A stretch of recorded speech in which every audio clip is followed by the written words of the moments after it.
नमस्कार दोस्तों, स्वागत है आपका मेरे YouTube चैनल अमन की कहानियों में। अगर आपको डरावनी कहानियाँ सुनना पसंद है तो आप इस चैनल को सब्सक्राइब ज़रूर करें। ऐसा करने से आगे आने वाली वीडियो आपके पास आसानी से पहुंच जाएगी। तो दोस्तों, अब ज़्यादा देर ना करते हुए हम सीधे चलते हैं अपनी कहानी की ओर। दोस्तों, आज जो कहानी मैं आप लोगों को सुनाने जा रहा हूँ वो एक ऐसे आदमी की है जिसको पता नहीं क्या सूझा कि वो शादी करने के लिए एक चुड़ैल के पीछे ही पड़ गया। वो उस चुड़ैल को पाने के लिए बहुत सारे हथकंडे अपनाए, पर वो क्या सफल हुआ? क्या वो चुड़ैल उससे शादी करने के लिए राज़ी हुई? आइए इस रहस्य पर से पर्दा उठाते हैं। बात कोई 13 से 14 साल पुरानी है और मेरे मित्र की माने तो एकदम सही। अरे इतना ही नहीं, मेरे मित्र के अलावा और भी कई लोग इस घटना को बनावटी नहीं सच्ची मानते हैं। कुछ लोगों का तो ये भी कहना है कि मेरे मित्र और चुड़ैल के बीच जो रोमांचक बातें हो रही थीं उसके वे लोग गवाह हैं, क्योंकि उन लोगों ने ये सारी बातें सुनी। तो आइए अब आपका वक्त ज़ाया ना करते हुए आपको मेरे मित्र रमेश के मुखारी बिंदु से सुनी इस घटना को आप लोगों को सुनाता हूँ। उस समय रमेश की उम्र कोई 22 से 23 साल रही होगी और आप लोगों को पता ही है कि वे गांव में इस उम्र में लोग बच्चों के बाप बन जाते हैं, मतलब परिणय बंधन में तो बंध ही जाते हैं। हाँ, तो रमेश की भी शादी हुए लगभग 4 से 5 साल हो गए थे और 1.5 साल पहले ही उसका गौना हुआ था। उस समय रमेश घर पर ही रहता था और अपनी एमए की पढ़ाई पूरी कर रहा था। यह घटना जब घटी उस समय रमेश एक 20-25 दिन की सुंदर बच्ची का पिता बन चुका था। हाँ, एक बात मैं आप लोगों को बता दूं कि रमेश की बीवी बहुत ही निडर स्वभाव की महिला थी। यह गुण बताना इसलिए आवश्यक था कि इस कहानी की शुरुआत में इसकी निडरता अहम भूमिका निभाती है। एक दिन की बात है कि रमेश की बीवी ने अपनी निडरता का परिचय दिया और अपनी नन्ही बच्ची, जो कि उम्र में लगभग 1 माह से कम ही थी, और रमेश को बिस्तर पर सोता हुआ छोड़ 4 बजे सुबह उठ गई। गांव में आजकल तो लोग पखाना घर बनवाने लगे हैं, पर 10-12 साल पहले तक अधिकतर घरों की महिलाओं को नित्य क्रिया हेतु घर से बाहर ही जाना पड़ता था और घर की सब महिलाएं नहीं तो कम से कम 2 एक साथ घर से बाहर निकलती थीं। ये महिलाएं सभी लोगों के जागने से पहले ही जाकर खेतों की ओर चली जाती थीं। ऐसा ही था कि रमेश की बीवी भी पहली बार 4 बजे जगी थी। अरे भाई, वो प्रतिदिन 4 बजे ही जगती थी, पर निडरता का परिचय इसलिए कह रहा हूँ कि और दिनों की तरह उसने घर के किसी महिला या सदस्य को जगाया नहीं और अकेले ही दिशा मैदान हेतु घर से बाहर निकल पड़ी। दरअसल गांव में लड़कोरी महिला जिसका बच्चा अभी 6 महीने तक का ना हो उसको अलावंती बोलते हैं, और ऐसा कहा जाता है कि ऐसी महिलाओं पर भूत प्रेत की छाया जल्दी पड़ जाती है या भूत प्रेत ऐसी महिलाओं को जल्दी चपेट में ले लेते हैं।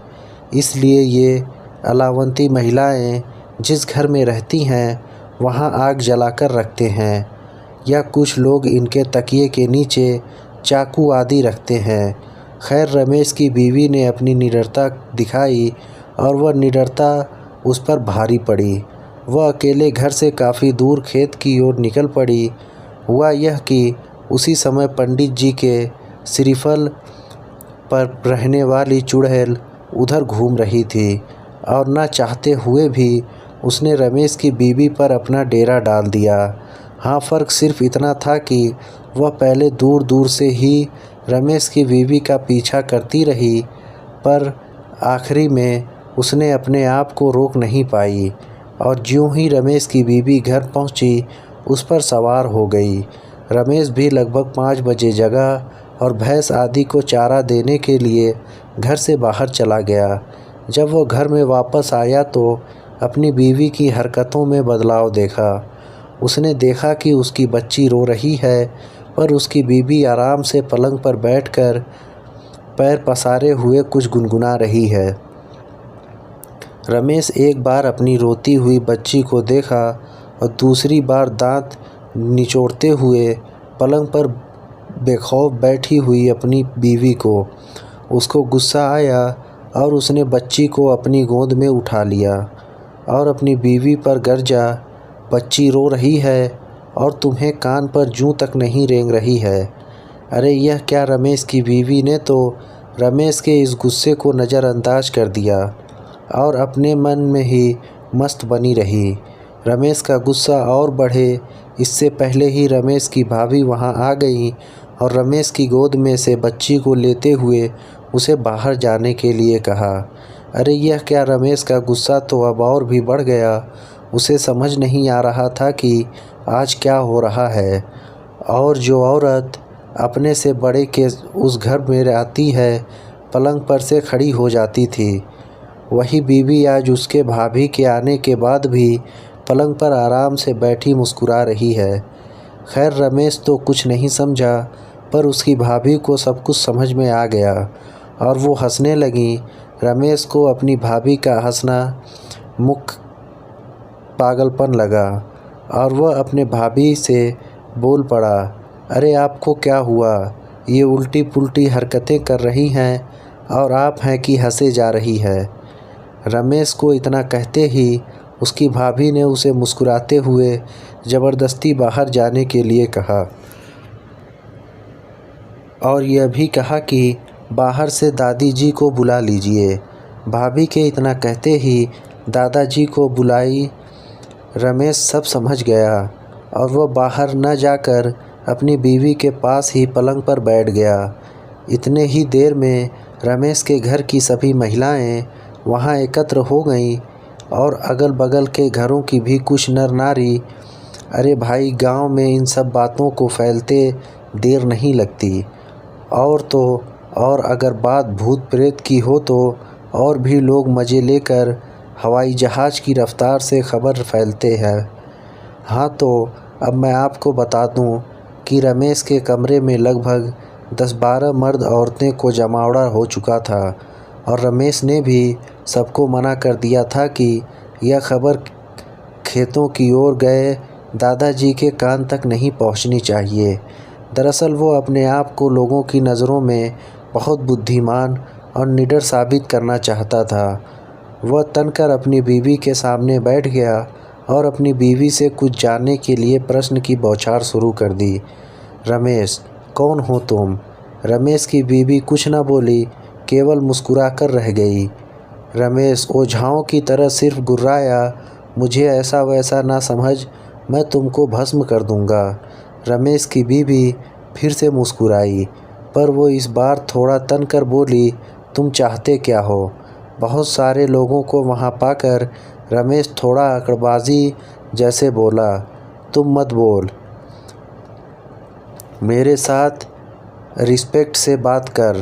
तुम्हें पता नहीं कि मैं ब्राह्मण कुमार हूँ और उस पर भी बजरंग बली का भक्त हूँ। रमेश के इतना कहते ही उसकी बीवी थोड़ा सकपका कर बोली, मैं पंडित जी के श्रीफल पर की एक चुड़ैल हूँ। आपने बीवी की मुख से इतना सुनते ही तो रमेश को और भी जोश आ गया। उसे लगने लगा कि अब मैं वास्तव में इस पर काबू पा लूँगा। वहाँ खड़े लोग कौतूहलपूर्वक रमेश और उसकी बीवी की बातों को सुन रहे थे और मन ही मन प्रसन्न हो रहे थे। अरे भाई, मनोरंजन जो हो रहा था उनका। रमेश फिर बोला, अच्छा, पर तूने इसको पकड़ा क्यों? तुमको पता नहीं कि यह एक ब्राह्मण की बहू है और नियमित पूजा पाठ भी करती है? रमेश की चुड़ैल पीड़ित बीवी बोली, मैंने इसको जानबूझकर नहीं पकड़ा। इसको पकड़ना तो मेरी मजबूरी हो गई थी। यह इस हालत में अकेले बाहर गई क्यों? खैर, अब मैं जा रही हूँ। मैं खुद ही अब अधिक देर यहाँ नहीं रह सकती। रमेश अपनी बीवी की इन बातों को सुनकर बोला, क्यों, क्या हुआ? डर गई ना मुझसे? रमेश के इतना कहते ही फिर उसकी बीवी मुस्कुराई और बोली, तुमसे क्या डर, मैं तो उससे डर रही हूँ जो इस घर पर लटक रहा है और मुझे जला रहा है।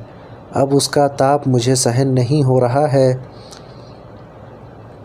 दरअसल बात यह थी कि रमेश के घर के ठीक पीछे एक पीपल का पेड़ था और गांव वाले उस पेड़ को बासदेव बाबा कहते थे।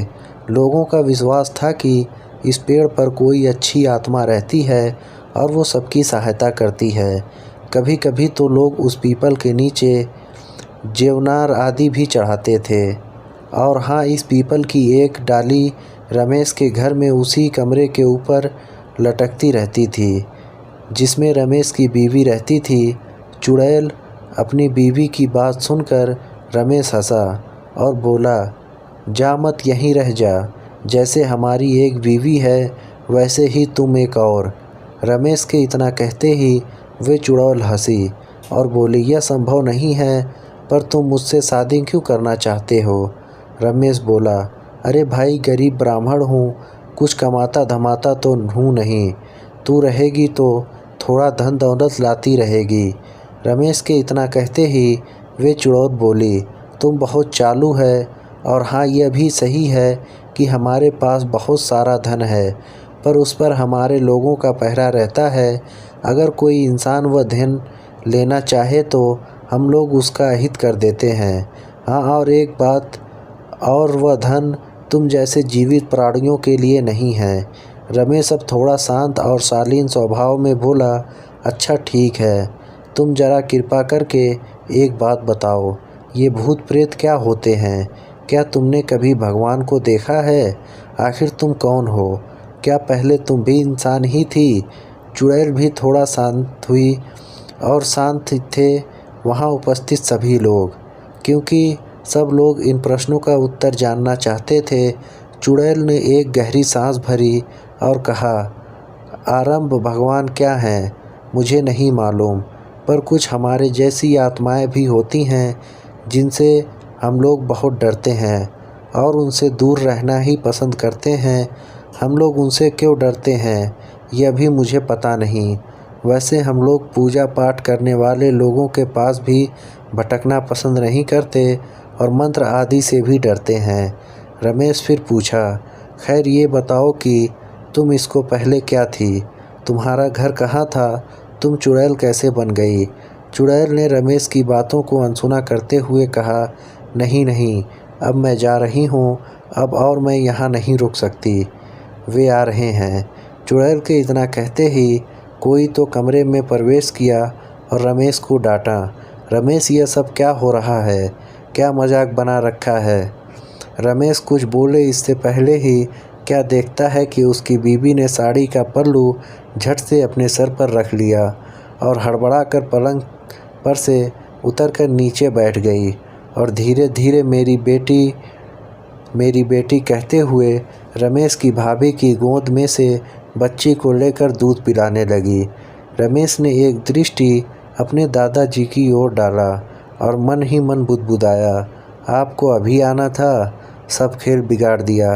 आधे घंटे बाद आते तो क्या बिगड़ जाता। तो दोस्तों, इस कहानी में बस इतना ही। ये कहानी आपको कैसी लगी अपनी राय कमेंट बॉक्स में ज़रूर दें, और अगर आपने ये चैनल अभी तक